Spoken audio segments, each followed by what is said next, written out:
everyone, in this video we're going to do a dihybrid cross example so that you know how to do this type of questions on a test. So in this example we're looking at a rabbit. For the eye color for the rabbit, there could either be the big R allele, which is for red eye, they're the red eye allele, or a rabbit can also carry a black eye allele, which is represented by little r. So in a question, if I were to tell you red eye is dominant over black eye, then you will know the red eye should be represented by a capitalized letter. It could be big R, it could be big A, it could be big anything. And then the rabbit also has the length of the fur of the rabbit, and there is either the long fur or the short fur. Because long is dominant over short, I just made this up, we will use capitalized L for long fur and lowercase l for short fur. So in this example, we're going to do a cross between two heterozygous rabbits, and they're heterozygous for both traits. So before we've done monohybrid crosses where we only look at one trait, but right now, since we're only looking at two traits, so instead of 2 letters for each parent, we're going to use 4 letters, but 2 of each kind. So in order to represent heterozygous for both traits, we're going to use big R, big L, little l. So that's one of the parent, but because those parents are heterozygous, this big R, big L, little l is also going to cross with this other parent, looking like this. So this is our crossing, right? So this is one parent. Let's say this is male, this is female. So the first step of any of these type of questions, the first step that you want to do is always write out the genotype of the 2 parents first. And then from the genotype, you want to figure out what gametes can each parent produce to give to the offspring, because if you think about it, it's the gamete that gets passed on to the offspring in order to make the offspring, right? So if you just have the parent genotype, it doesn't work so well. So we need to figure out the gametes. And in order to do the figure out the gamete, we use the FOIL method. So basically within the gamete, you should have one allele of each gene. And as you can see, since we have R and L, that's 2 different types of genes. So within each gamete, you will have R of one type and L of one type. That gives you one allele of each gene, in total 2 letters. So how would that look like? If we were to do the FOIL method, we will do front.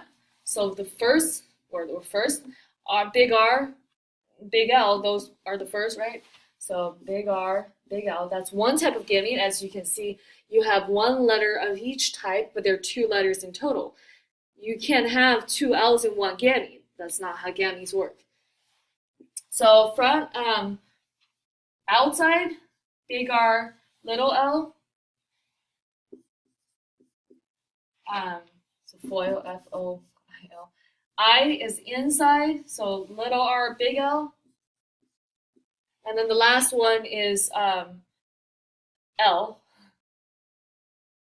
Anyway, last. So it will be the second letter, and the last letter, it will be little r, little l. So if you were to look at these gametes right here, we produce 4 gametes, which makes sense. Normally meiosis produces 4 gametes, but also when we're doing a dihybrid cross, we do a 4x4 Punnett square.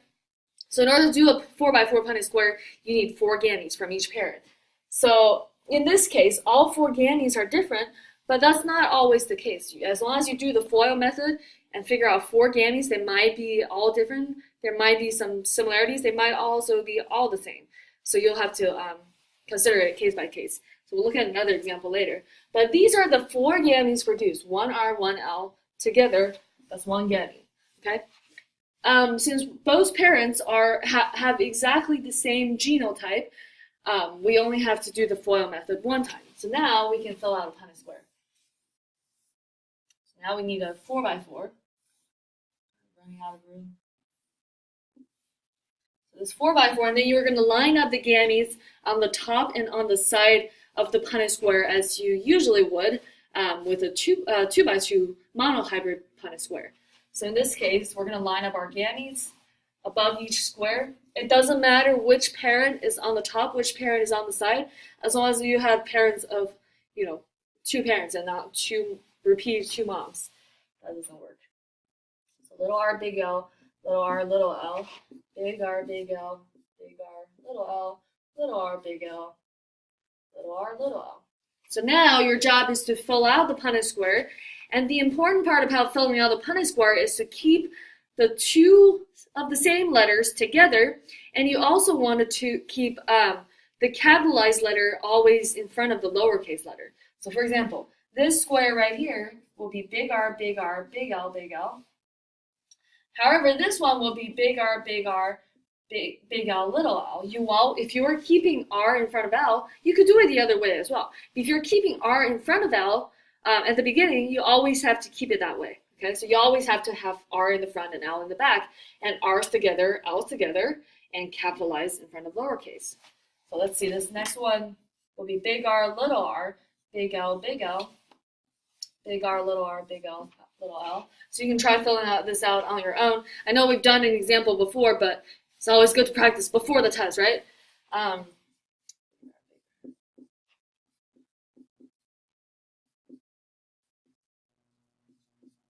So you can scroll past this part if you already know how to do this.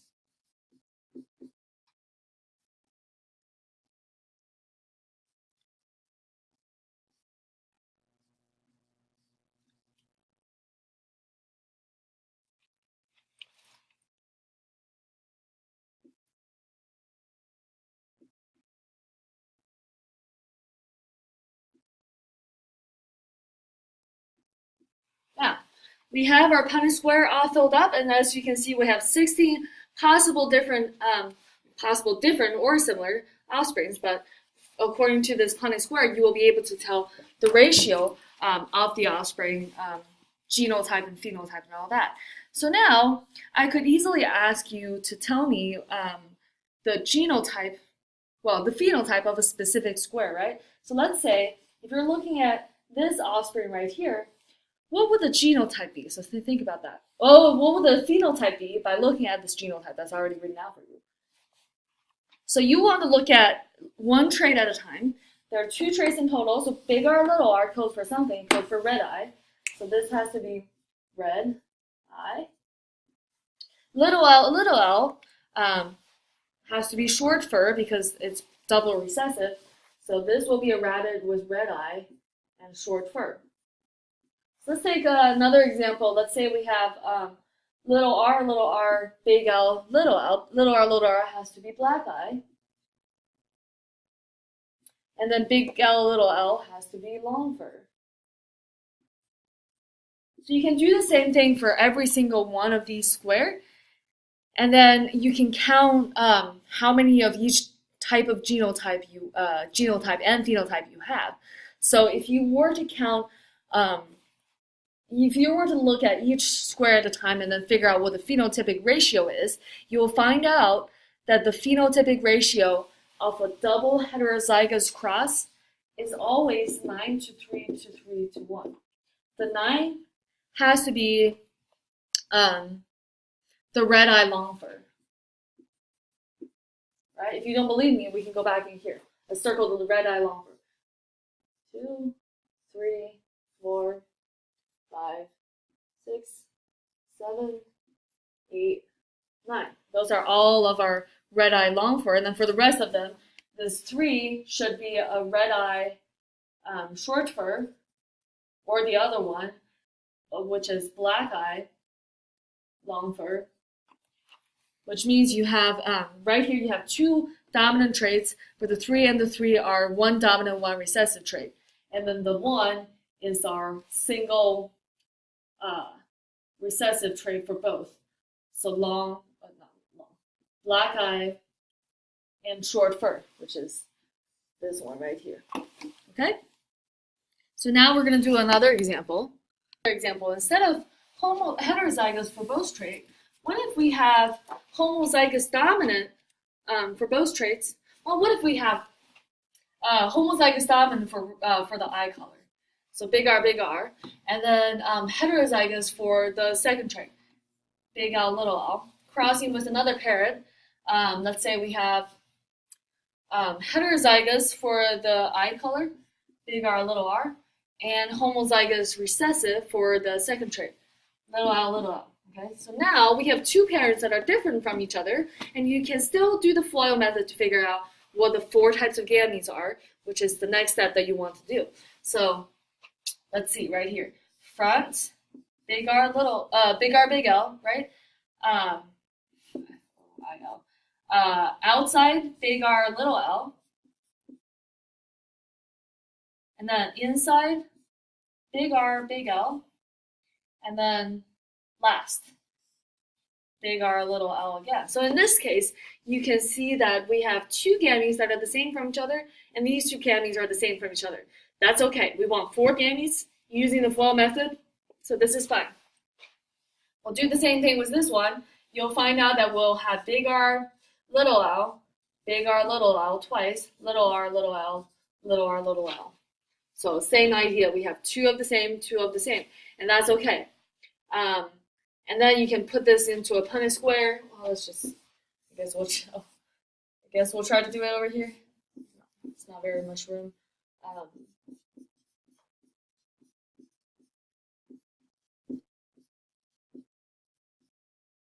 So the important part is you want to make sure that your gametes have 1 of each type of letter and not 2 R's or 2 L's together in the gametes.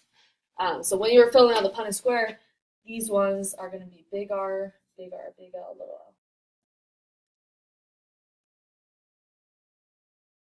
So these 4 squares are all going to be big R, big R, big L, little l.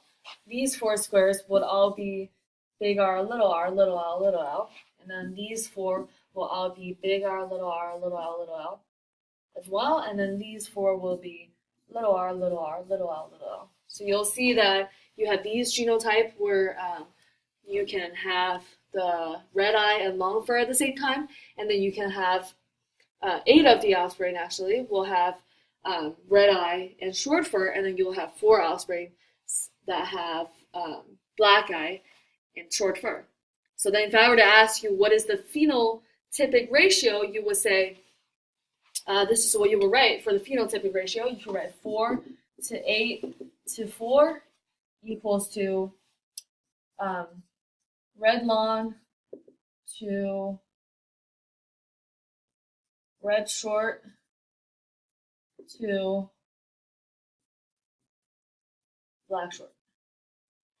Okay, so that's how you would write the ratio. Or you can have 4 red long to 8 red short to 4 black short. If you can remember, these ratio doesn't exactly mean that this couple of rabbits are actually going to have 16 little baby rabbits, but for every single rabbit, if I were to ask you, what is the chance that this rabbit will have black short fur, you would say it's 1/4 of a chance, right? So if you look at this, that's 1/4 of the entire box, these 4. Yeah? So this is it. Now you know how to do a dihybrid cross Punnett Square.